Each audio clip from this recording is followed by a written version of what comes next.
Mesdames et messieurs, c'est dimanche et dimanche c'est Info 7, la rétrospective de la semaine qui est marquée, comme vous le savez, par le retour de Martin Fayulu et d'Adolphe Muzito, marquée par le lancement de la centrale solaire par le président de la République, la visite de Bukanga Lunzo par le Premier ministre.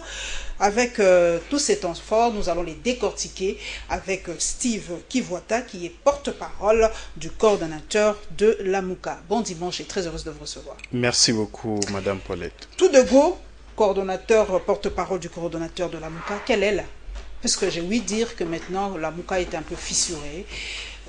Muzito et Fayulu forment un camp, Bemba et Moïse Katumbi, un autre camp. Vous qui êtes vraiment le porte-parole d'abord de quel coordonnateur? Dites-le nous un peu avant. Il faut qu'on circonscrive un peu parce que je ne peux pas parler de la MUCA dans le vide.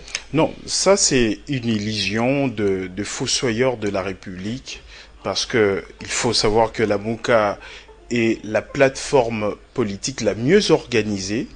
C'est la seule plateforme électorale qui s'est muée en plateforme politique et bien organisée de manière démocratique. Cash jusqu'aujourd'hui est resté une plateforme électorale. Vous savez comment fonctionne l'UDPS de son côté, l'UNC de l'autre, même le leader de l'UNC est en prison. Et de l'autre côté, le FCC, c'est Joseph Kabila qui s'impose, quoi. Il n'y a aucune organisation réelle. La MUCA est la seule plateforme politique créée le 11 novembre 2018, après avoir choisi un candidat commun, et en avril, ça s'est transformé en plateforme politique. Un seul la MUCA, il n'y a qu'une seule coalition la MUCA. Le coordonnateur, c'est Adolphe Muzito, c'est une coordination... C'est une coordination tournante. Oui. Moïse Katumbi a eu son tour, Jean-Pierre Bemba aussi, maintenant c'est Adolphe Muzito. Après combien de temps c'est 3 mois. C'est 3 mois. Très bientôt, Adolphe Muzito va passer la main au président élu Martin Fayulu.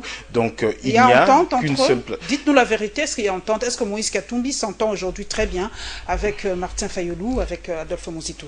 Ne faites pas la langue de bois, dites-nous la vérité. Non, la démocratie ne suppose pas toujours l'unanimisme. À un certain moment, vous pouvez avoir des différences, mais l'essentiel est que vous restez ensemble. Parce que pour qu'ils ne soient pas ensemble, il y a des procédures qui sont prévues. Il est prévu qu'un leader puisse quitter la MUCA. D'ailleurs, je ne vous apprends rien. Au départ, ils étaient à 7. Aujourd'hui, ils sont à 4, qui sont restés les plus constants. Si je vous dis que la plateforme politique, la MUCA, est la mieux organisée, c'est parce que, au-delà du présidium, où les 4 leaders siègent, il y a un deuxième organe, la cellule politique, qui est composée de 2 délégués de chaque leader. J'en suis membre de la cellule politique, comme délégué d'Adolphe Muzito avec le professeur Kasongo Numbi. Le président Moïse Katumbi a ses 2 délégués, Christian Mwando et Boris Mboukou. Le président Jean-Pierre Bemba comme délégué, Madame Bazaïba et le rapporteur adjoint de l'Assemblée nationale, Lungwana. Et il s'agit encore de qui d'autre? Le président Fayulu a comme délégué Devos Kitoko et Jean-Félix Senga. Donc nous nous réunissons très régulièrement. Donc la MUCA, il n'y a pas 2 ailes, il n'y a qu'une seule aile qui est aujourd'hui coordonnée par Adolphe Muzito. Nous allons prendre, mesdames et messieurs, le tout premier dossier. Nous allons aller un peu à l'Est, parler un peu de notre prix Nobel. Le docteur Mukwege, vous savez qu'il reçoit des menaces de la part, vous le savez, de la part de nos voisins. Certains de nos voisins ne sont pas tout à fait d'accord avec les propos tenus par le docteur Mukwege. Vous le savez qu'il demande un tribunal pour la République démocratique du Congo et cela ne plaît pas à nos voisins. Voilà, et il reçoit vraiment des menaces de mort depuis un certain temps. Et nous allons parler aussi de la visite des 13 personnalités en Kampala Terre Sainte. Vous le savez, ces 13 personnalités se battent, ils veulent qu'il y ait réforme de la CENI et réforme du processus électoral.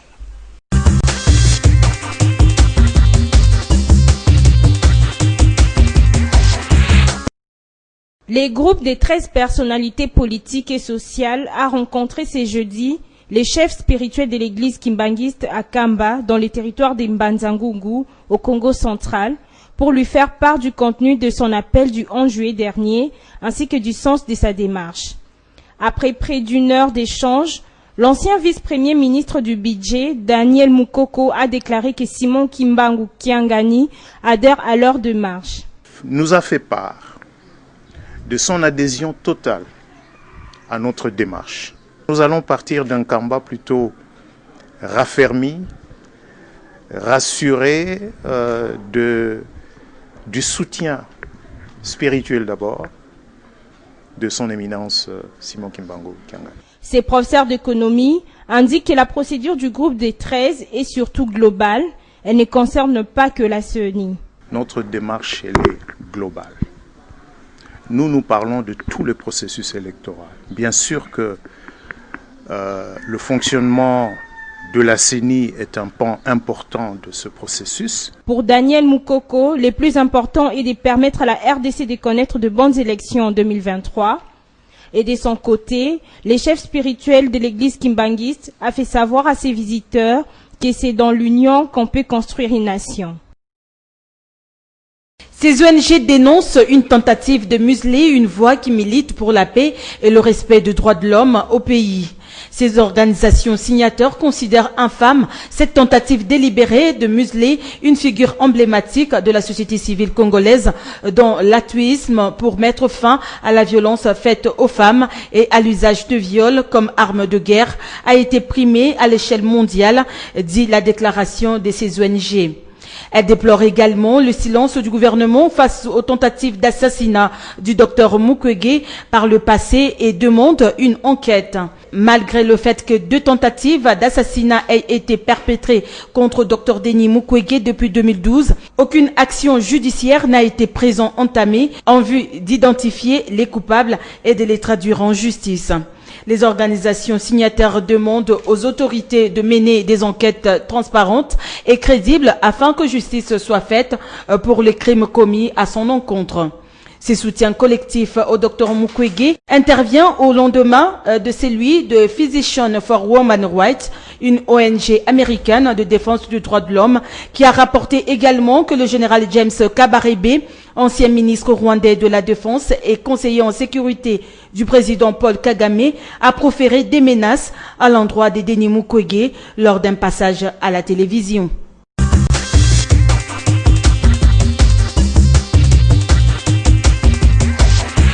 Steve Kivuata, docteur Mukwege menacé. Vous l'avez suivi, le nom a été cité.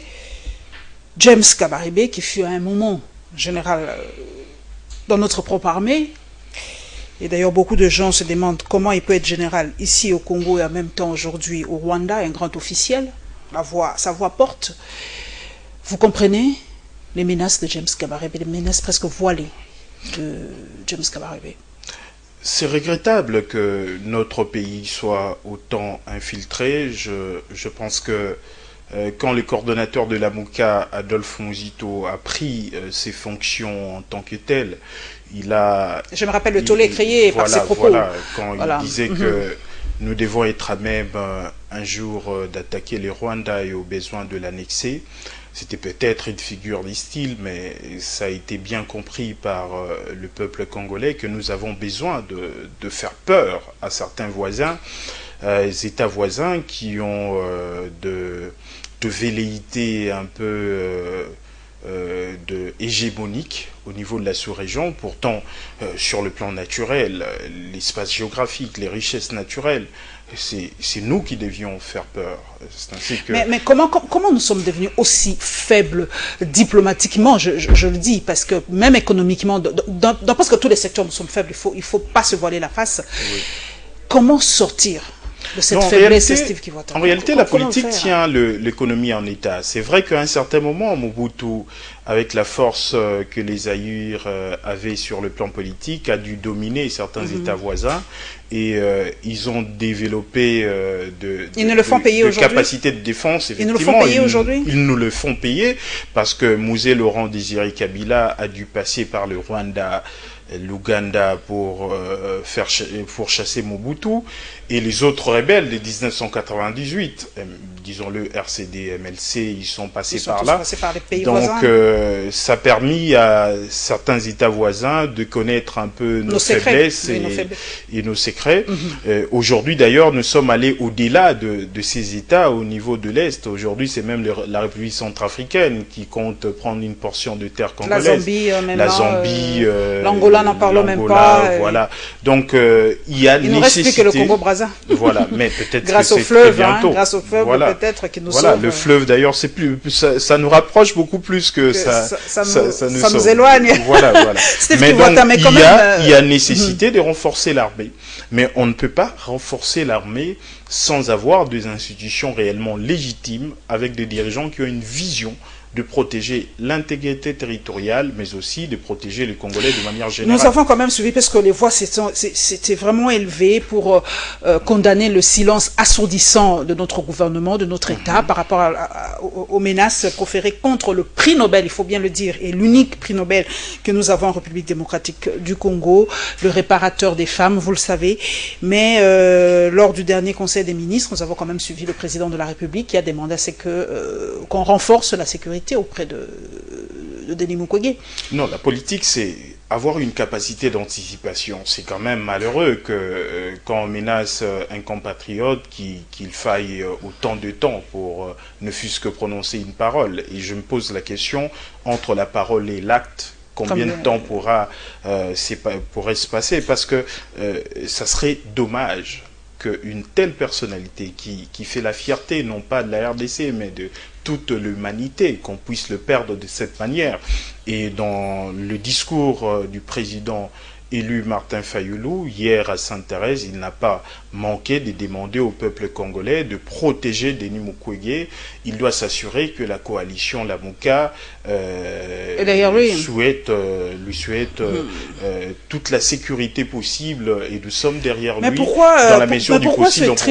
Pourquoi ce tribunal fait-il peur à nos voisins? Parce que ils sont complices des assassinats, du génocide congolais. Ils ont pris une part active dans le génocide congolais? Madame, c'est une évidence, c'est un secret de polichinelle, c'est tout un plan. C'est vrai que c'est soutenu par des impérialistes, par certaines multinationales qui prennent certains États voisins comme des pantins pour créer l'insécurité à l'Est et faire main basse à nos richesses naturelles. C'est connu, il y a plusieurs auteurs qui en parlent. Le problème dans notre pays, c'est que notre État sur le plan interne est inefficace.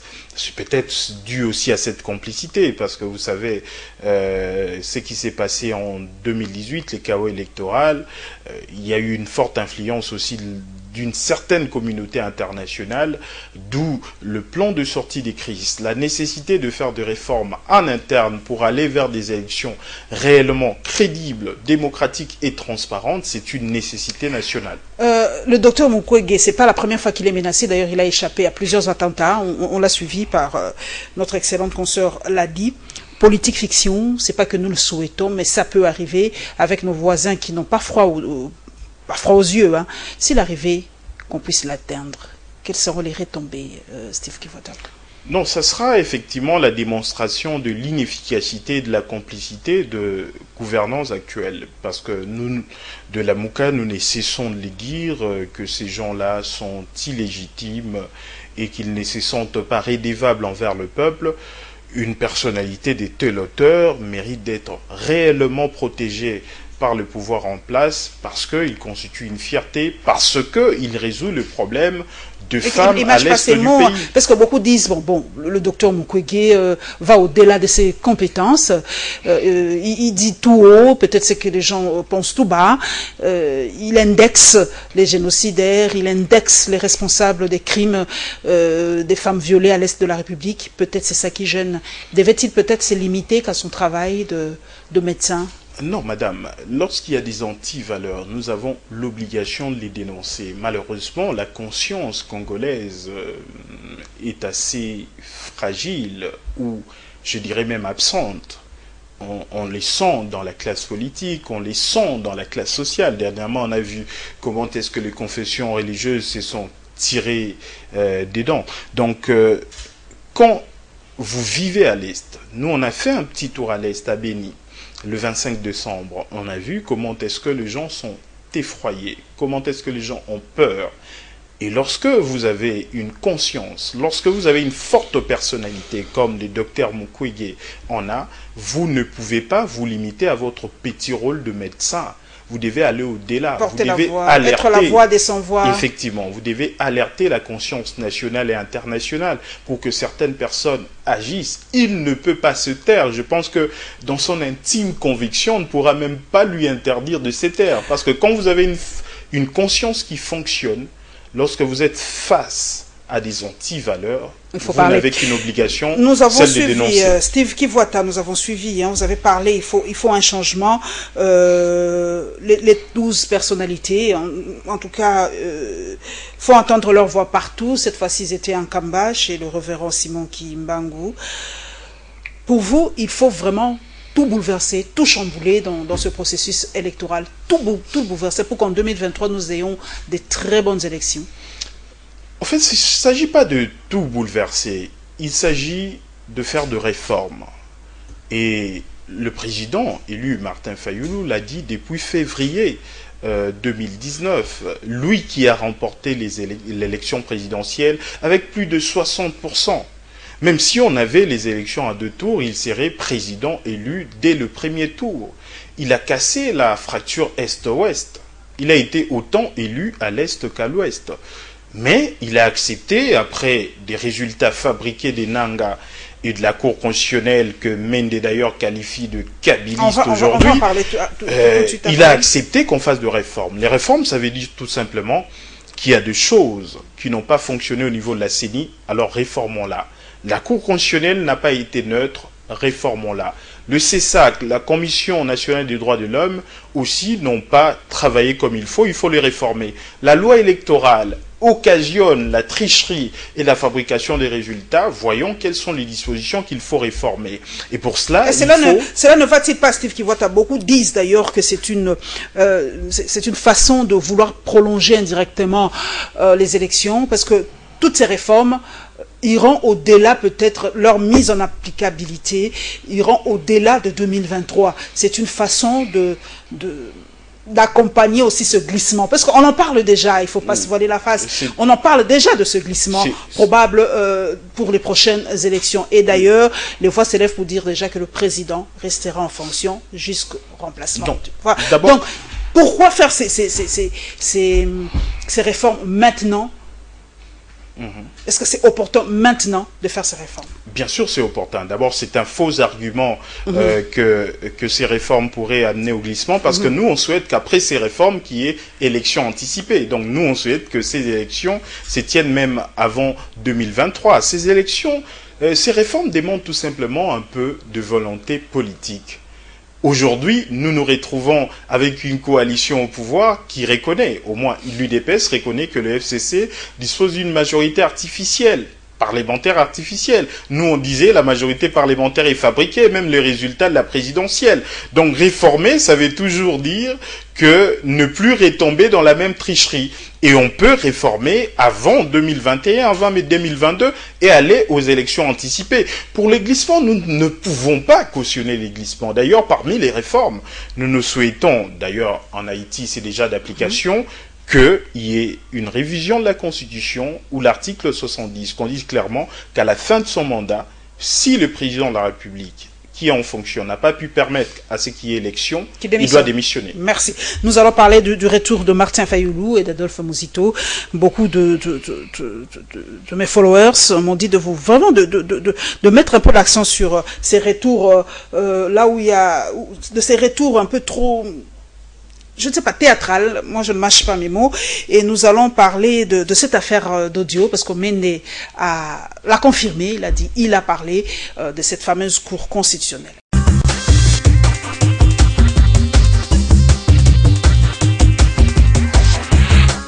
Plusieurs militants de la Mouka avaient pris d'assaut l'aéroport international d'Ndjili ce samedi 22 août.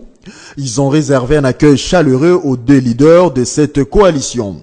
Martin Fayulu et Adolphe Muzito ont regagné Kinshasa cet après-midi. après plusieurs mois passés à l'extérieur du pays suite à la fermeture de frontières en raison de la Covid-19. Ces deux membres du présidium de la coalition Lamuka ont été reçus avec faste dans la capitale congolaise. Juste après cet accueil, il s'est agi d'une procession à l'honneur de ces deux leaders sur le boulevard Lumumba. Une marée humaine s'était mobilisée tout au long de ce chemin afin de saluer les retours des présidents des Lessidés et du Nouvel Élan. Les éléments de la police ont assuré l'encadrement du cortège ainsi que des militants jusqu'au point de chute. À la place Sainte-Thérèse d'Ndjili, une foule s'était bien avant rassemblée avant l'arrivée des leaders de Lamuka. Sur place, l'ambiance était au comble en raison du retour de Martin Fayulu et Adolphe Muzito. L'on a signalé par ailleurs aucun incident, d'où le professionnalisme salué des agents de l'ordre. À noter que l'on a également remarqué l'absence d'un des leaders de cette coalition, à l'occurrence Jean-Pierre Bemba. Oui, camarade, c'est quoi cette histoire de prendre à partie les juges de la Cour constitutionnelle au nom de notre parti sans même m'informer? 24 heures après la divulgation d'un audio sur la conversation entre Lambert Mende et un cadre de son parti autour de la prise à partie de 5 juges de la Cour constitutionnelle, le comité de discipline de la CCU s'est réuni, ses membres ont tranché, les sanctions sont tombées et l'autorité morale, qui n'est autre que l'ancien porte-parole du gouvernement, a endossé. La première à l'endroit du président national par intérim du parti, le camarade Omer Mouswanza, qui se solde par un blâme. La deuxième décision, qui concerne le camarade Einstein Ebengo Koko, ce candidat qui a pris à partie les 5 juges de la Cour constitutionnelle en engageant des avocats et en prétendant agir au nom et pour le compte de notre parti, fallacieusement, et avoir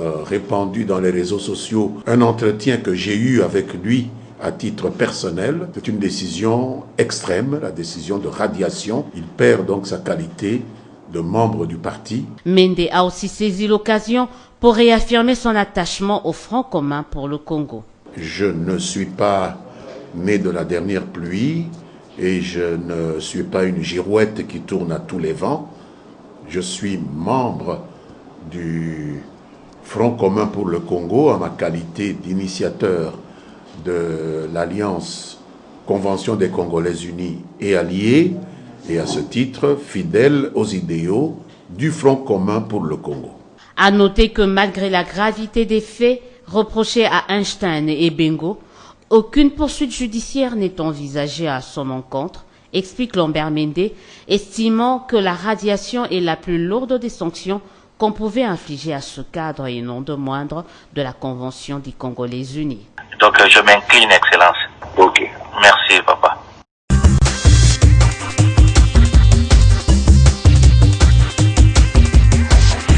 Steve Kivota, aucun incident, c'est vrai? Oui, on peut dire que la police a été plutôt professionnelle. Nous avions pris des engagements mutuels à travers une réunion avec le général Kassongo et ses collaborateurs. De leur côté, ils ont pris l'engagement d'assurer un encadrement professionnel et sans incident. Nous aussi, comme la Mouka, d'ailleurs dans nos habitudes, on a pris l'engagement de ne faire aucune casse, de ne casser aucun bien d'autrui et de respecter le geste barrière. C'est ce qui a été fait. Il y a quelques blessés légers, mais ce n'est pas de blessés graves, mais aussi la police nous a plutôt aidé à dénicher quelques infiltrés qui voulaient troubler l'ordre public. L'absence de Jean-Pierre Bemba, comment vous l'expliquez? Est-il à Kinshasa ou pas? C'est comme s'il est à Kinshasa, selon nos informations, mais il doit avoir eu quelques empêchements. Langage diplomatique, ça. Vraiment très diplomatique. Alors, le retour de Martin Fayulu, c'est vrai. Beaucoup de gens, d'ailleurs un internaute spécialement, lors de nos échanges sur ma page La Lyon Info, a carrément dit que vous avez falsifié les images, qu'il n'y a pas eu autant de monde, que vous manipulez les gens avec des fausses images. Vous connaissez l'Internet aujourd'hui. Pouvez-vous nous rassurer que les images que vous nous avez balancées, les directs que faisait Michel Koyakpa par exemple, étaient des vraies images? Je sais que Madame Paulette Kimontou n'est pas née de la dernière pluie. Vous savez vérifier si les images sont fausses ou réelles. Nous pensons qu'on ne va pas entrer dans ce genre de polémique. Personnellement, je pense que dans les images, on me voit à l'aéroport, au niveau du salon VIP. Je fais le pied de l'aéroport international d'Ndjili jusqu'au terrain Sainte-Thérèse. Il y avait un monde fou. Il y avait de millions de Quinois qui tenaient à voir de leurs propres yeux le président élu Martin Fayoulou et les coordonnateurs de la Mouka Adolfo Muzito. Est-ce que le message, beaucoup disent que le message de Fayoulou, nous gagnons vraiment le temps, l'essentiel est passé, beaucoup disent que le message de Fayoulou est un message caduc, parce qu'il revient toujours sur la vérité des urnes, et pourtant, Tshisekedi là, il a l'impérium du pouvoir, il dirige, il réforme l'armée, il réforme les institutions, il a l'impérium du pouvoir. Est-ce qu'il n'est pas en train de rêver, Martin Fayoulou? Le discours n'était pas caduc. Est-ce qu'il ne peut-il pas changer de paradigme et lutter autrement et laisser cette vérité des urnes, qui ne changera de toute façon pas du tout, hein? Non, d'abord, c'est regrettable que les gens pensent que le concept vérité des urnes soit suranné ou dépassé, parce que la vérité des urnes veut dire le respect de la volonté du peuple. On estime qu'on est en démocratie. Lorsque le peuple vote, on doit respecter ce vote. Et les dirigeants qui sortent des urnes doivent être ceux que le peuple a choisis. Et deuxièmement, je ne sais pas, M. Félix Tshisekedi, qu'est-ce qu'il fait du pays? Est-ce que nommer quelques généraux, c'est ça réformer? Est-ce que vous ne savez pas que dans l'entretemps, il y a 7 armées étrangères qui occupent le sol congolais? Est-ce que vous ne savez pas que M. Félix Tshisekedi a proposé 11 milliards de budget et que finalement, le budget que l'on pourra avoir en ressources propres, c'est le budget que Muzito a laissé il y a 8 ans, 3,5 milliards en ressources propres, et que lui, il a promis 11 milliards de dollars. Savez-vous que sur le plan social, le dollar ne fait que grimper? Il a été candidat numéro 20, le taux de dollar, maintenant, c'est 20 000. Je ne sais pas s'il y a une coïncidence. Est-ce que vous savez que les salaires, le professeur d'université réclame un bon salaire? Il y a quand même la gratuité de l'enseignement primaire. Qui piétine. L'année scolaire aujourd'hui n'a pas fonctionné comme il faut. C'est pas sa faute, c'est la Covid. Le salaire, non, les salaires, ça l'a peut-être aidé parce que ce qu'il promettait comme salaire lors du 2e trimestre, il ne l'a pas payé aux enseignants. Il y a de réclamations dans ces terrains-là.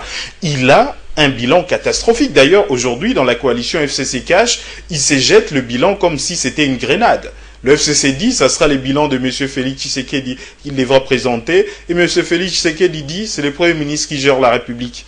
Devant cette catastrophe, soyons quand même sérieux. Comprenons que c'est la Mouka qui incarne l'espoir.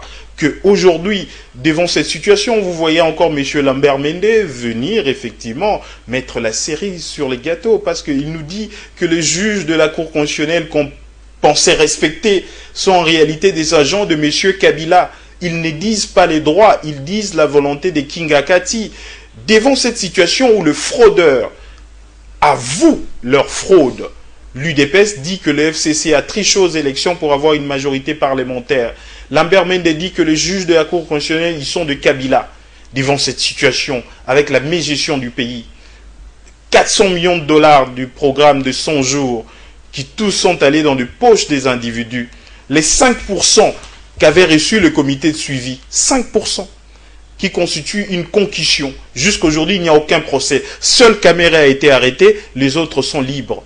Pendant qu'on nous parle de l'état de droit. Lambert Mende peut sanctionner son membre du parti, mais lui-même, qui dit tout haut que M. Kabila a 5 juges à la Cour constitutionnelle, il n'est pas inquiété dans un pays mais pas garanti par la Constitution. M. Félix Tshisekedi parle de l'état de droit. Mais c'est garanti par la Constitution, la nomination de ces magistrats. Il y a des quotas réservés à la présidence de la République. Non, madame, en matière de droit, on parle de devoir d'ingratitude. Lorsqu'on vous désigne comme juge de parlement, ça se fait ainsi. Vous n'êtes pas juge de celui qui vous a désigné. C'est que M. Lambert Mende a dit, au fait, sanctionner un membre de son parti parce qu'il a voulu user de son droit, tout simplement, d'aller prendre à partie de juges, pendant que lui-même qui dit que de juges disent la volonté de Kabila à la Cour constitutionnelle, lui il n'est pas poursuivi.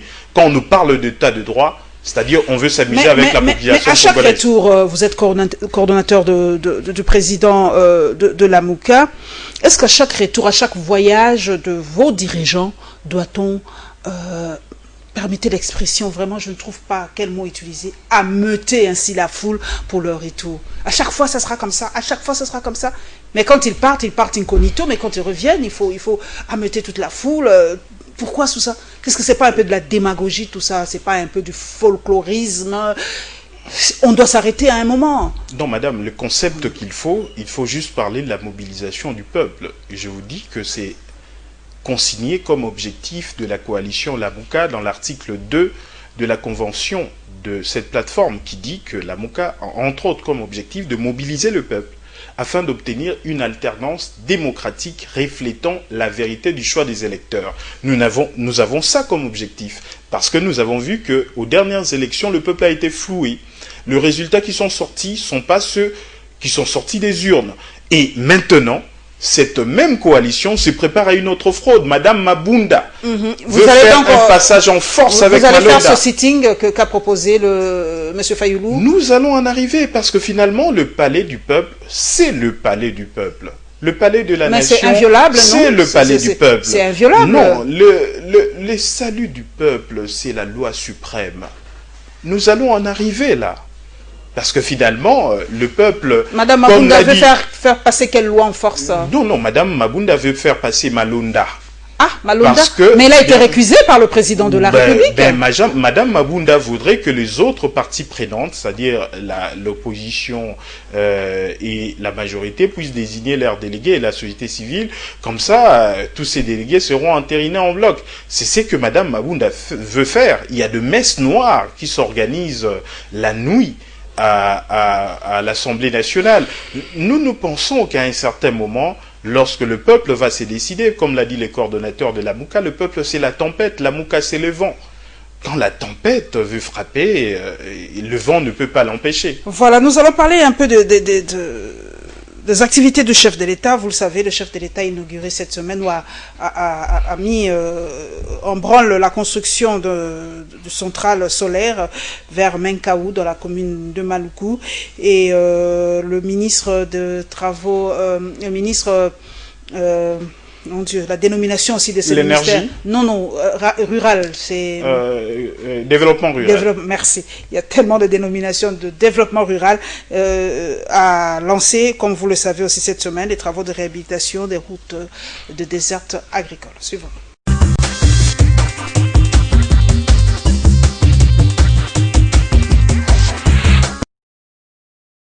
La commune de Maluku et ses environs seront bientôt électrifiées. Une centrale solaire photovoltaïque sera construite dans ce coin de la périphérie de la capitale. Pour ce faire, les autorités de Kinshasa, avec en tête le chef de l'État, ont fait le déplacement de la périphérie pour lancer le travaux de construction de cette centrale solaire de 1000 MW à Menkaou. C'est le président de la République, Félix-Antoine Tshisekedi, qui a posé la première pierre. Dans son speech, l'autorité urbaine a fait savoir que la matérialisation de ce projet est un processus qui va permettre de combler le déficit en électricité et en eau potable dans la ville-province de Kinshasa. Cette centrale est la première en Afrique et se compte parmi les plus grandes au monde, a indiqué Jantini Ngobila. Tout grand voyage commence toujours par les premiers pas. La présente cérémonie, espérons-nous, sera suivie par d'autres constructions de centrales d'énergie solaire à travers le pays, à la satisfaction des Congolais. La centrale solaire, dont son Excellence Monsieur le Président de la République, chef de l'État, a l'honneur de lancer les travaux ces jours, aura dans sa globalité une capacité de 1000. C'est la société SonPlus qui construit cette centrale en partenariat avec la ville-province de Kinshasa et la SNEL. Le coût total de travaux s'élève à $1 milliard américains. C'est par ce coup de pelle que le Premier ministre Sylvestre Ilunga Ilunkamba a lancé à Kenge, chef-lieu de la province de Kwango, les travaux d'entretien permanent des routes locales. Un début de la matérialisation de la volonté du gouvernement d'impulser le développement intégré à partir de la base. Nos villages nos secteurs, nos chefferies, nos territoires, auxquels il faudra accorder les moyens conséquents afin que les entités redeviennent des véritables centres de production et de développement intégrés. L'Office de voie des dessertes agricoles, jadis un service du ministère du Développement rural, sera en charge d'exécution. Des cantonniers seront mis à contribution pour des travaux chiffrés à 4 millions de dollars le mois. Le ministère du Développement rural a reçu du gouvernement de la République un financement de 2 millions de dollars comme premier acompte sur les 4 millions attendus mensuellement pour lancer les travaux d'entretien permanent de routes de dessertes agricoles par le système de cantonnage manuel. Pour que les travaux d'entretien permanent de routes de dessertes agricoles réussissent, les cantonniers doivent être payés mensuellement, comme prévu tout à l'heure, 60 000 francs par mois, et ceci, ils doivent les recevoir d'une manière régulière. Pour rappel, la RDC compte 152 000 km de réseaux routiers, toutes catégories. L'Office de voie des dessertes agricoles à lui seul gère 87 000 km, dont 56 000 km des routes prioritaires identifiées. Dans un premier temps, 26 000 km sont concernés par ces travaux, à raison de 1 000 km par province.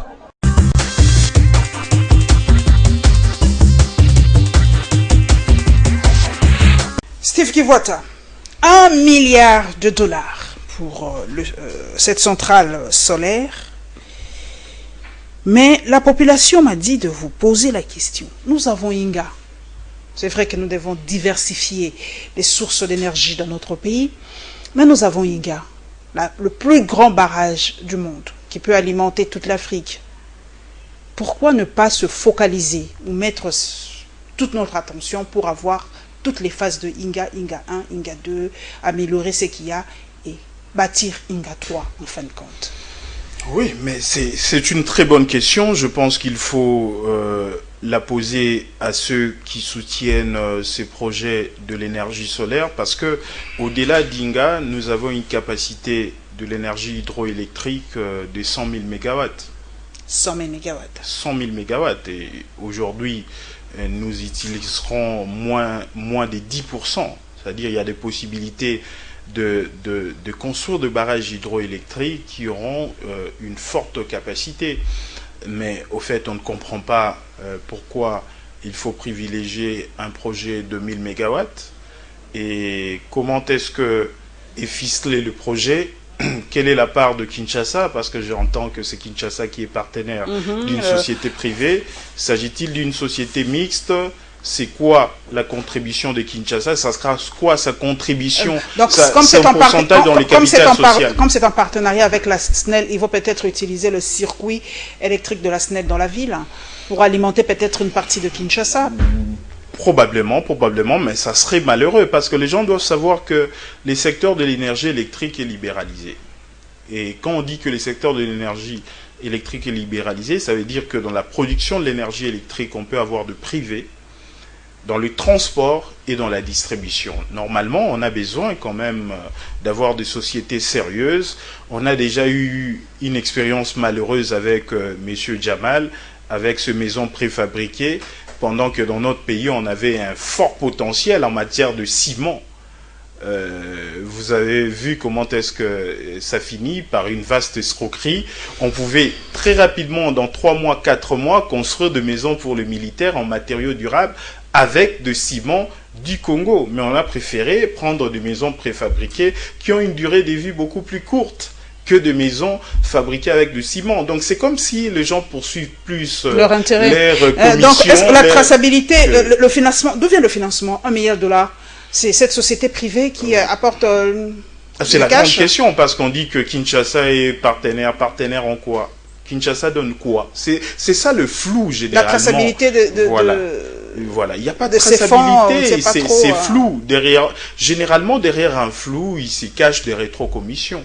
Donc vous entendrez dans une année, 2 mois, que ça n'aura pas marché parce que 1000 mégawatts pour l'énergie solaire, je me représente un peu ce qu'il faudra comme investissement. C'est à peu près combien, ça peut alimenter combien de communes par exemple, 1000 mégawatts? Bon, ça peut faire quand même tout Kinshasa. Parce 1000 que, mégawatts, oui, hein. oui, parce que très souvent nous fonctionnons avec, je sais pas, pour Inga, 4000 mégawatts, hein. Pour toute la Donc, RDC. c'est un projet, peut-être vu sous un autre angle, ça peut alléger un peu hein, la souffrance des Quinois par rapport au courant électrique, parce que moi j'ai ouï dire que de temps en temps, nous avons commencé à importer le courant du Congo-Brazzaville. Ben oui, mais... Et même de la Zambie pour alimenter les industries au Katanga. Et ça m'avait personnellement un peu choqué, parce qu'à l'époque, c'était nous qui donnions l'électricité. Aujourd'hui, nous importons l'électricité. Mais la grande question, c'est la gestion de barrages d'Inga, de barrages de Zongo. Parce que quand on parle de Inga, on vous dira que c'est une ou deux turbines qui fonctionnent. Celui de Zongo a carrément... Zongo, je crois celui qui est vers que Mobutu avait bâti à l'époque a complètement cessé de fonctionner. Effectivement. Donc il y a un problème de gestion. Quand vous avez un problème de gestion, il ne faudrait pas créer de nouveaux barrages pour penser résoudre le problème. Le problème, c'est dans la gouvernance et dans la gestion. Guy Mikulu a inauguré, comme vous le savez, hein, comment je peux dire, la réhabilitation des routes des desserts agricoles. Moi, je pense que les Belges l'avaient déjà laissé le tracer, parce que sous l'époque coloniale, c'est vrai que les routes des desserts agricoles existaient. Aujourd'hui, on veut réhabiliter ces routes, 1000 km par province. Il y a au total 152 000 km pour toute la République.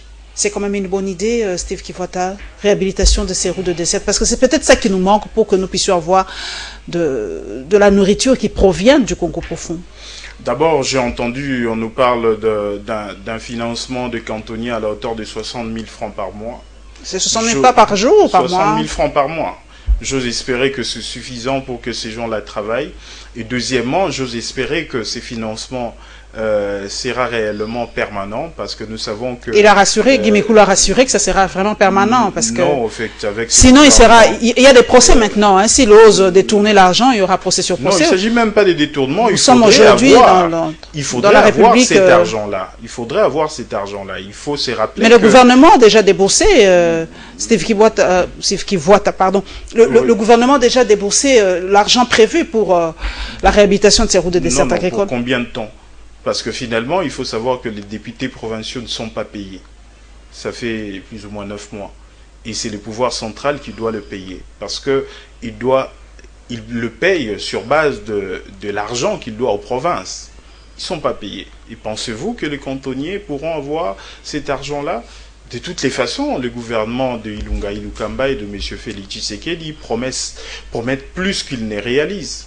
Moi, j'ai bien peur, dans une situation où eux-mêmes n'arrivent pas à mobiliser les 450 millions de dollars nécessaires pour le fonctionnement de l'État chaque mois, pour le paiement des salaires et la rétrocession et le paiement de la dette extérieure, j'ai bien peur que ces projets ne soient qu'un vœu pieux, qu'il n'y ait que l'inauguration, mais rien après. Parce que de toutes les façons, c'est plus ou moins 100 000 kilomètres de route de desserte agricole, mais il s'agit des 50 000 kilomètres de route aussi d'intérêt national qu'il faudrait réhabiliter. Là, il ne s'agit pas des cantonniers, là, il s'agit de beaucoup de moyens. Donc, il y a plus de faits d'annonce, ils sont plus dans des projets de séduction que dans la véritable gestion de la République. Nous allons aller à Bukangalonzo. Nous avons vu les images. C'était vraiment la désolation totale à Bukangalonzo. Et pourtant, c'était un projet qui a englouti des millions de dollars. Là, je pense à mon confrère Dou Jésus Beledou qui ne cesse de nous rappeler sur les réseaux sociaux combien ce projet a vraiment englouti l'argent de l'État. Et nous allons évidemment parler de ces enquêteurs de l'IGF qui font un peu tout petit peur ces derniers temps, qui sont là, qui font leur travail et qui nous ressortent des dossiers pas du tout possibles. 4e condensé.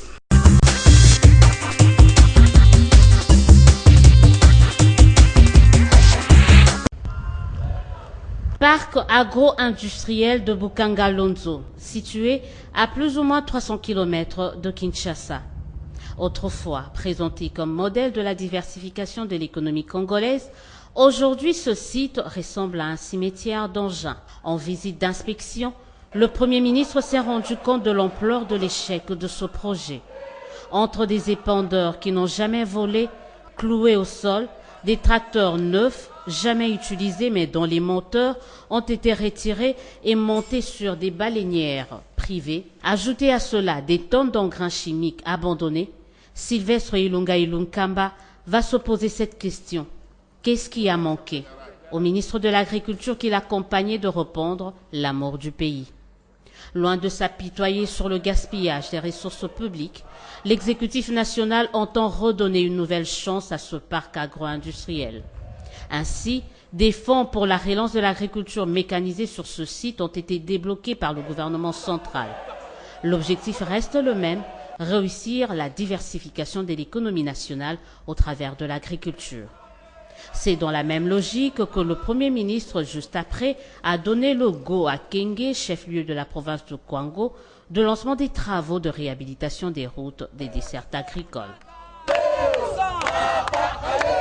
Pour faire face à la nécessité de protéger la population contre la pandémie de Covid-19, un certain nombre de dépenses ont été exécutées par procédure d'urgence, lesquelles procédures sont légales, affirme le ministre des Finances. Allons croire, avant que l'IGF ne soit instruit par le chef de l'État pour accomplir sa mission, le ministère des Finances avait déjà saisi le Premier ministre pour que les équipes techniques de son ministère fassent les contrôles d'utilisation de ces ressources au ministère de la Santé. Un mois après, nous avons saisi le chef du gouvernement pour dire qu'il fallait que les équipes techniques du ministère des Finances aillent contrôler la destination finale de ces fonds.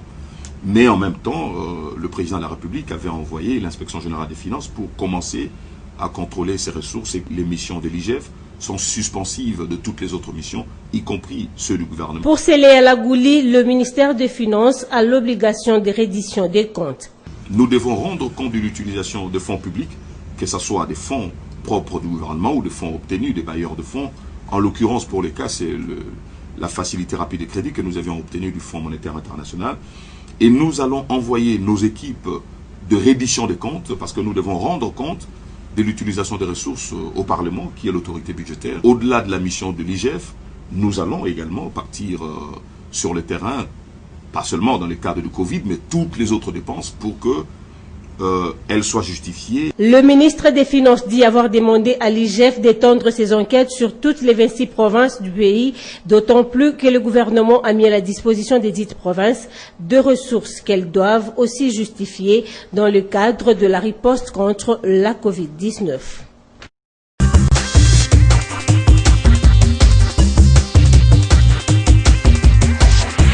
Steve Kivuata, Bukanga Lonzo, éléphant blanc? Éléphant blanc, nous le disions depuis très longtemps.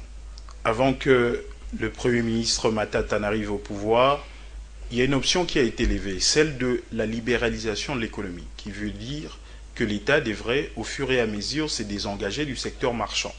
C'est-à-dire l'État devait ne plus être un agent commercial.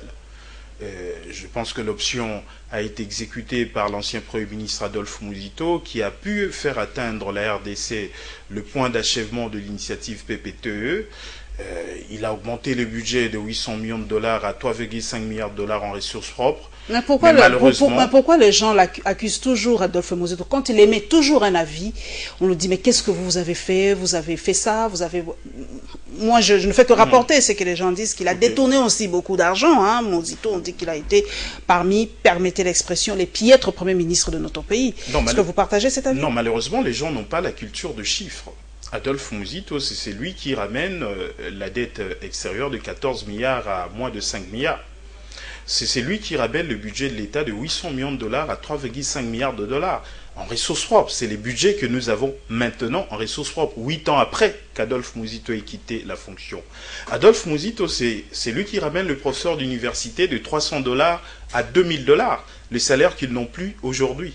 C'est lui qui augmente, qui triple les salaires de fonctionnaires et des enseignants. C'est lui qui triple les effectifs de magistrats. À l'époque, il n'a même pas parlé, autant chanter de l'état de droit, parce qu'on avait 1000 magistrats, lui il en a il en a ramené à 3 000. Donc, Matata, malheureusement, quand il arrive au pouvoir, il trouve une manne financière, il commence à ramener l'État dans les secteurs marchands. C'est vrai, on dit qu'il y a eu des privés pour Bukangalonzo, mais quand même l'État a eu à débourser dans les 150 millions de dollars ou plus. On dit à Mozito, on reproche, comme j'ai un coordonnateur d'Adolphe Mozito, le porte-parole du coordonnateur Adolphe Mozito, on reproche à Mozito de n'avoir rien fait dans son terroir. Par rapport à Matata Ponyo, par exemple, qui a construit une belle université, on le sait, il a construit des écoles, il a construit des hôpitaux chez lui au Maniema.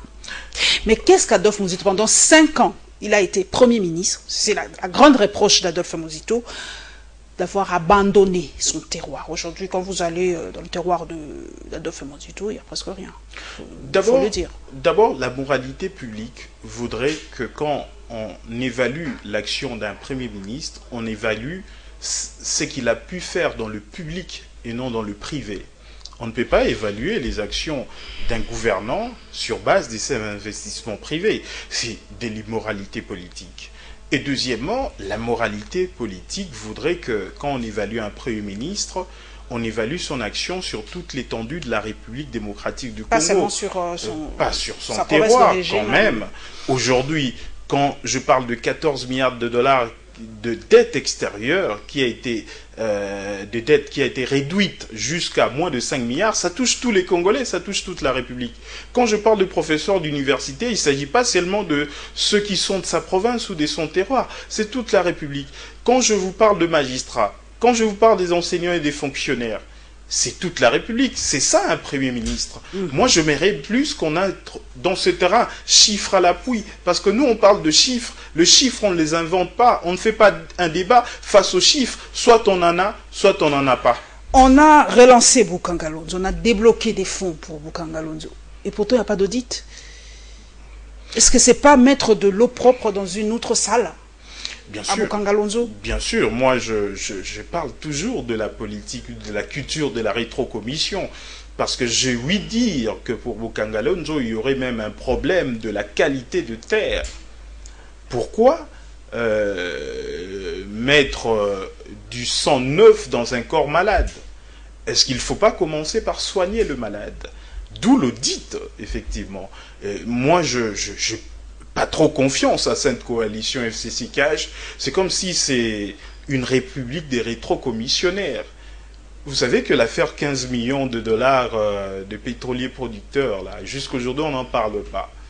L'affaire de 5%, dont d'ailleurs a parlé le président Fayoulou hier, 5% de 400 millions de dollars, qui devait être une rétrocommission pour les membres du comité de suivi, qui devait coordonner les programmes. On n'en parle pas. C'est comme si quand il y a une rétrocommission, il ne s'agit pas d'une infraction et tout le monde se tait.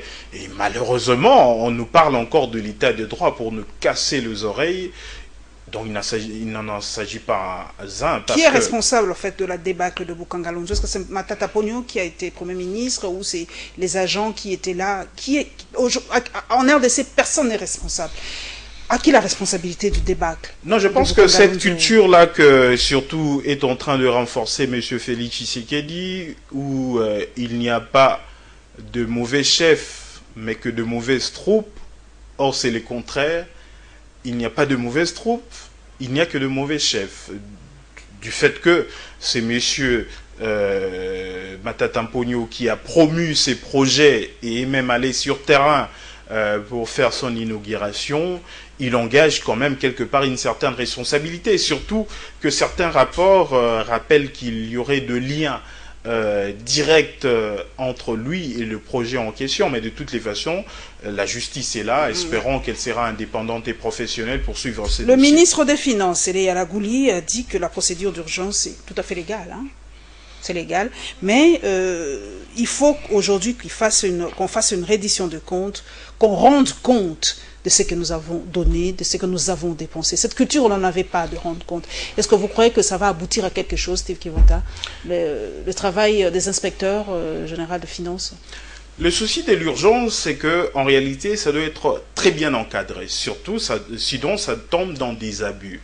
Je pense que le problème avec le programme de 100 jours était dû à cela. C'est-à-dire, on pense d'abord de ne pas respecter la chaîne de la dépense et par après régulariser.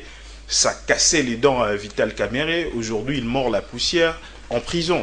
Malheureusement, j'entends le contraire de la part de M. Sélé Alagouli, mais je pense que un audit sérieux doit se faire pour dans tous les domaines. C'est pas seulement pour la Covid, il a dit, c'est pas que pour la Covid, dans toute la République. Non, on parle de la Covid-19, mais pour toute la République, parce qu'il y a des provinces qui ont reçu de fonds pour lutter contre la Covid-19 dans leur province. Mais je pense que cette situation est d'autant plus importante, parce que vous savez que la gestion calamiteuse de la lutte contre la Covid-19 fait qu'aujourd'hui, dans le fin fond du Congo, et même dans le fin fond de Kinshasa, les gens ne croient pas. Certaines personnes ne croient pas qu'il y a Covid-19. Hier, quand nous on marchait, il y a des gens qui ont chanté qu'il n'y a pas Covid-19. Exactement, mais Martin Fayulu a quand même insisté pour faire passer le message que la Covid... Mais pourquoi jusqu'à aujourd'hui les gens ne croient pas, malgré les images du monde, tout ce qu'on est en train de faire comme campagne? Mais les responsabilités de gouvernants. Hier, le président élu Martin Fayulu a quand même tenu tête face à une foule qui disait qu'il n'y a pas Covid-19, mais comme lui, il est responsable, le commandant du peuple, il a dit c'est moi qui dois vous orienter, parce que je suis votre produit, je suis votre élu. On lui a reproché ça, on a dit on n'oriente pas la masse, on n'oriente pas la foule. Mais il l'a fait. Quelqu'un m'a dit on n'oriente pas la foule. Mais il l'a fait, il l'a orienté. Non, nous, la Mouka, on oriente la foule. Le 13 juillet, nous avions dit on ne cassera pas, on n'a pas cassé. Hier, on a dit on ne cassera pas, on n'a pas cassé. Nous avons une certaine complicité avec le peuple. On a commencé le 29 septembre, quand le peuple a dit les leaders ne nous trahissaient pas, on ne les a pas trahis, eux non plus. Ok. Nous allons parler maintenant de la plainte déposée contre la députée provinciale Christelle Kassonji. Nous avons suivi, nous tous, dans les réseaux sociaux, les propos tenus par cette dame à l'encontre du chef de l'État et à l'encontre de la première dame. Et nous allons parler aussi du report du procès Kamerhe. Beaucoup de choses se disent sur le report de ce procès, parce que nous avons lu, merci à Stani Moujakera, Pascal Molegwa, Steve Wemby, parce que j'ai voulu souvent sur Internet, Rachel Kitita, que probablement Vital pourrait avoir enfin sa liberté provisoire parce qu'il serait, entre guillemets, atteint du Covid-19. On a appris ça sur le net, nous allons essayer de creuser un peu plus. 5e condensé, mesdames et messieurs.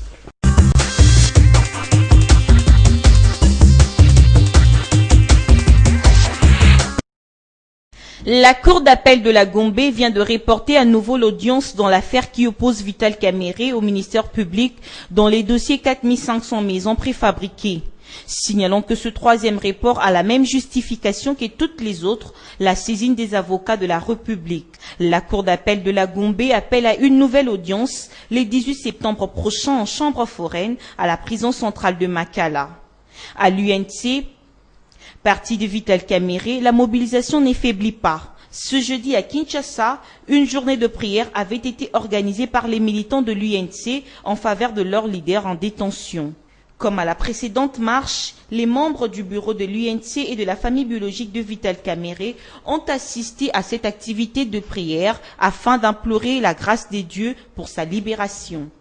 Vital Kamerhe avait été condamné à 20 ans de travaux forcés pour détournement dans le cadre du programme 100 jours initié par le chef de l'État, Félix Tshisekedi. Alors que les huissiers de la justice exécutaient les jugements de déguerpissement contre Ngoï Kassonji lundi 17 août, Christelle Ngoï, troisième fille du concerné, avait tenu de propos à caractère injurieux, selon le docteur Kakonda, à l'endroit de la première dame de la République. Jean-Baptiste Kakonda a porté plainte contre cette députée provinciale.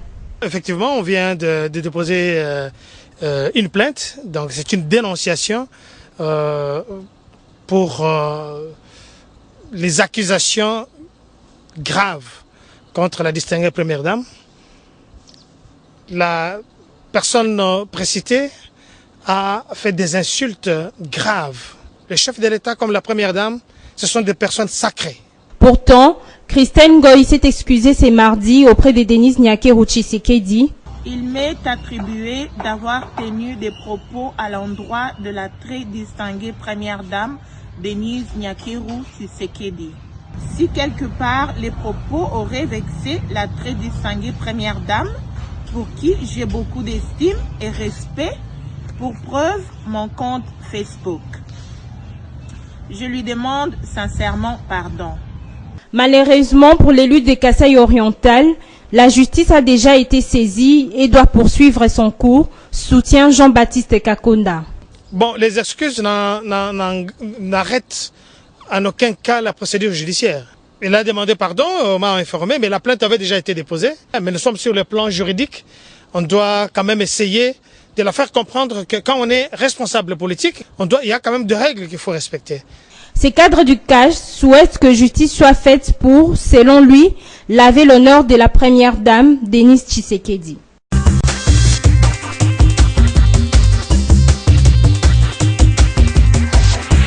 Steve Kiwata, vous êtes juriste, si je ne me trompe pas. Avocat même. L'infraction d'outrage au chef de l'État, c'est inscrit dans notre Constitution ou dans les livres de droit? Oui, c'est inscrit dans le Code pénal, mais c'est une infraction qui est beaucoup plus appropriée au régime dictatoriaux. Parce que on définit comme outrage de l'État toute offense au chef de l'État. C'est même pas explicitement pratiquement défini. Ça veut dire quoi? C'est quoi l'offense? Insulter, dire du mal ou voilà. C'est quoi l'outrage? Parce qu'il y a aussi un autre confrère, Pero Louera, qui a été convoqué gentiment, nous osons le dire, par les services. Outrage au chef de l'État, on sait maintenant plus très bien c'est quoi outrage au chef de l'État. Ben non, mais effectivement, comme je vous dis, c'est une infraction qui n'est pas explicitement définie. Ça donne une large appréciation aux juges et aux procureurs généraux.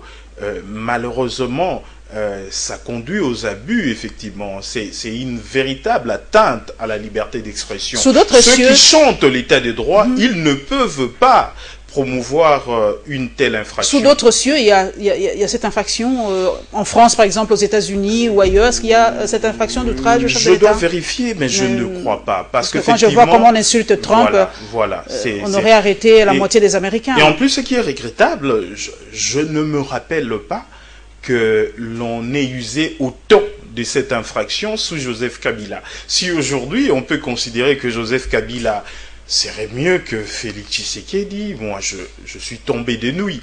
Nous contestons la légitimité de M. Félix Tshisekedi, mais considérer qu'en cette matière qu'il serait pire que Joseph Kabila, c'est quand même regrettable. La députée Christelle Kassongi, en tant que députée, pouvait-elle tenir de tels propos? Puisque beaucoup disent que sa notoriété, sa fonction ne lui permettent pas de tenir de tels propos. En tant que député, on a quand même droit à la réserve, une certaine éthique quand même, non? Non, moi personnellement, j'ai été choqué par le propos de cette demoiselle. Personnellement, je ne soutiens pas la mauvaise éducation. Ces propos étaient fortement déplacés, surtout à un espace public et devant des agents de l'ordre, devant de policiers. Prononcer de tels propos, c'est vraiment faire montre d'une mauvaise éducation. Mais de là, aller jusqu'à l'arrêter, je pense qu'il faut un peu de tolérance. Il y a d'autres sanctions beaucoup plus fortes et moins graves qu'une arrestation. Je pense qu'on aurait pu les sanctionner au niveau de son assemblée provinciale. La présidente Mabunda, par exemple, a été copieusement insultée par un monsieur. Nous avons suivi nous-mêmes les images. Elle a été copieusement insultée par un certain monsieur, je ne connais pas son nom. Je ne prends même pas la peine de savoir, parce que quelqu'un qui tient des propos comme ça, je n'ai même pas envie de connaître comment il s'appelle.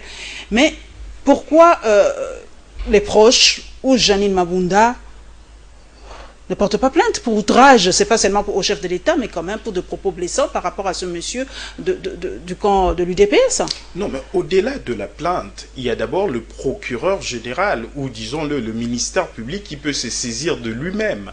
Surtout quand c'est publié et que tout le monde peut le voir.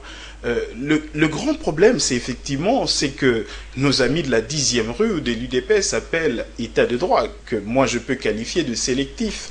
Quand il s'agit des situations qui touchent aux gens de l'UDPS, on sent un certain ralentissement. Vous savez, en matière de mauvaise gestion, aujourd'hui l'audit de gestion de fonds de la Covid-19, quand il s'agit du ministre de la Santé, par exemple, ça va très doucement. Et par exemple, à Kasumbalesa, on attend deux choses. Deux fois, on a vu M. Kabouya ignorer le cadre de l'UDPS de ce coin-là. Donc on sent qu'il s'agit d'un état de droit sélectif où on montre le muscle contre Vital Kamerhe, mais quand il s'agit de cadre de l'UDPS... Vital Kamerhe, il peut sortir, il peut enfin obtenir sa liberté provisoire? Non, au fait, la liberté provisoire, il s'agit d'une liberté provisoire, il ne s'agit pas d'une véritable liberté. Au fait, la liberté provisoire, c'est le contraire de la détention préventive. Détention préventive, on prévient quelque chose. Qu'est-ce qu'on prévient? On prévient une fuite. On pense que si on libère la personne, il peut fuir. On pense que si on libère la personne, il peut altérer de preuves. On pense que si on libère la personne, il peut déranger de témoins. C'est à ces titres-là que si ces conditions-là ne sont pas réunies, on peut libérer la personne. Bon, ici, on nous parle du fait qu'il soit atteint de la Covid-19, les experts de la santé doivent vérifier et le ministère public doit vérifier avec le juge si réellement on libérait Vital Kamerhe, il ne fuirait pas, il ne va pas altérer les preuves, il ne va pas déranger le témoin. Ça, c'est une décision qui appartient à la justice. Merci.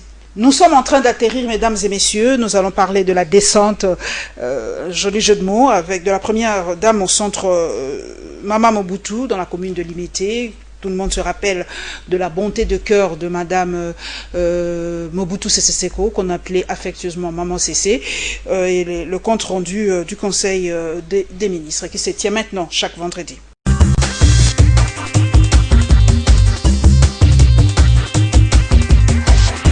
Ce vendredi 21 août 2020 s'est tenue par vidéoconférence la 45e réunion du Conseil des ministres, présidée par son Excellence M. Félix-Antoine Tshisekedi Tshilombo, président de la République, chef de l'État. Les points ci-après figuraient à l'ordre du jour.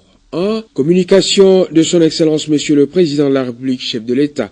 2. Points d'information.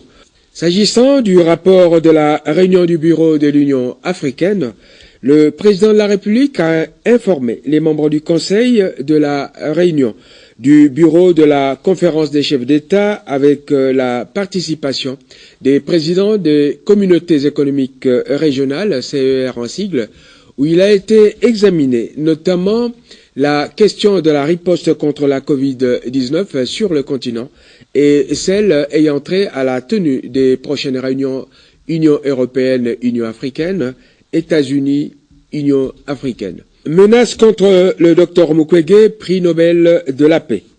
Le chef de l'État a tenu les membres du Conseil des ministres informés des intimidations, correspondances haineuses et menaces de mort dont le Dr Mukwege, prix Nobel de la paix 2018, faisait l'objet à la suite de son plaidoyer en faveur de la paix dans l'Est du pays, en proposant la création d'un tribunal pénal international pour la RDC, afin de juger les graves crimes qui sont commis contre la population civile. L'appel à la prise de conscience sur la violence dans l'Est de la République démocratique du Congo étant un soutien à la sécurité de tous les Congolais. C'est pourquoi le président de la République a engagé le gouvernement et particulièrement les ministres ayant l'intérieur et la sécurité ainsi que celui de la justice dans leurs attributions de prendre toutes les mesures qui s'imposent pour assurer la sécurité du docteur Mukwege et l'ouverture des enquêtes sur ces faits. Elle a fait de l'éducation pour tous son cheval de bataille et la formation professionnelle un de ses chantiers favoris. Voilà qui explique la descente de la première dame au centre féminin Marie-Antoinette. Jadis fleurant dans la formation et la réinsertion de la jeune fille essentiellement, ce centre est devenu aujourd'hui l'ombre de lui-même, où les cadres administratifs et enseignants manquent de tout, avec un patrimoine imposant mais délabré et en passe d'être spolié. Le centre féminin Marie-Antoinette, depuis sa création jusqu'à ces jours, soit 5 décennies, il n'a connu aucune réhabilitation ni rénovation. Denise Nyakeru Tshisekedi, via sa fondation, compte s'investir pour redorer l'image de cette institution, un accompagnement salué par le ministre de la Formation professionnelle, Arts et Métiers. John Tomba espère toutefois que ce centre, devenu un fourre-tout, va revenir sur sa mission première. Nous, en tant que ministère, nous encourageons l'initiative de la première dame qui tient vraiment à s'impliquer dans la réhabilitation et l'équipement de ces grands centres de formation, initialement créés pour l'autonomisation et l'employabilité de la femme. Il n'est pas dit comme aujourd'hui on trouve là-bas, il y a maintenant l'institut supérieur, il y a l'université, il y a le niveau supérieur. Non, non, ça n'a pas été créé pour ça. Bien avant, la première dame, Denise Nyakeru Tshisekedi, s'était rendue tour à tour au lycée Chaumba, puis à l'école Kimbanguiste de Kasavubu, mais également le collège Saint-Raphaël, pour ne citer que cela. Au-delà de la sensibilisation sur le respect des gestes barrières pendant cette période de la Covid-19, elle a invité les élèves, pour la plupart des finalistes, à exceller dans leurs études. Les meilleurs pourront bénéficier d'une bourse dans le cadre de la fondation Denise Nyakeru Tshisekedi.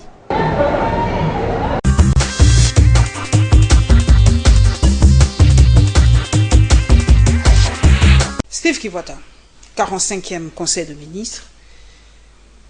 Vous vous appelez Martin Fayulu, président élu. Où est-ce qu'il tient ces points de ce Conseil des ministres? Pourtant, c'est Tshisekedi qui a l'impérium. Je le répète, il est là, il tient les conseils de ministres, il donne ses avis, il donne des recommandations, comme par exemple pour Mukwege, que l'État protège Mukwege et tout ça. Et Martin Fayulu, il ne fait pas son, comme on dit chez nous, théâtre naïe aussi l'Amboni.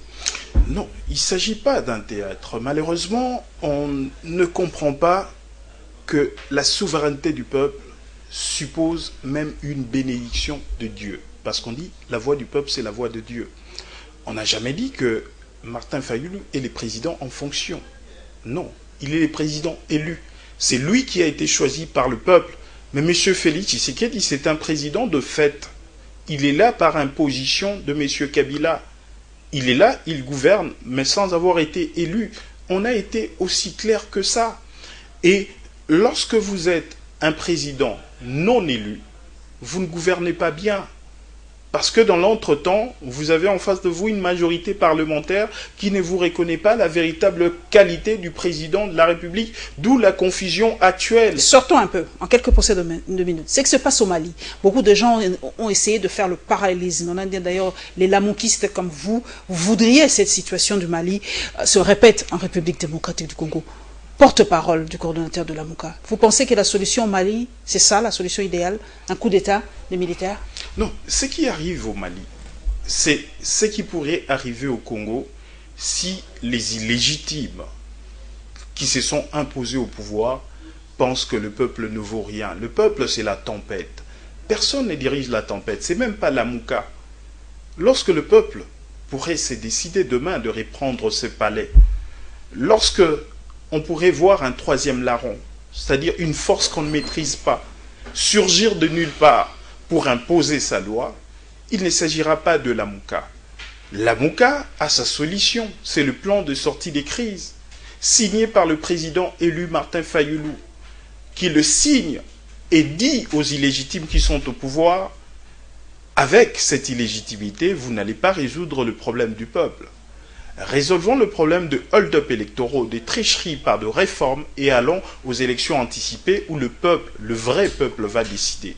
C'est ça la véritable solution. Nous, si on voulait deux armes, si on voulait que ça tire, on n'allait pas attendre 2 ans. Nous connaissons comment est-ce qu'on fait pour effectivement créer l'instabilité. Mais non, nous sommes des démocrates. Nous sommes des pacifiques. Quand on fait nos marches, contrairement même à ceux qui sont au pouvoir, on ne casse pas. Pour montrer qu'en réalité, nous ne sommes même pas capables de tuer une mouche. Mais quand le peuple se décide, il ne s'agira pas de la Mouka, malheureusement. Nous avons vu la première dame descendre au centre féminin Maman Mobutu, qu'on appelait à l'époque. Mais une question quand même, pas insolite, mais quand même une question qui se pose. Est-ce que ces derniers temps, nous assistons à la guerre des premières dames?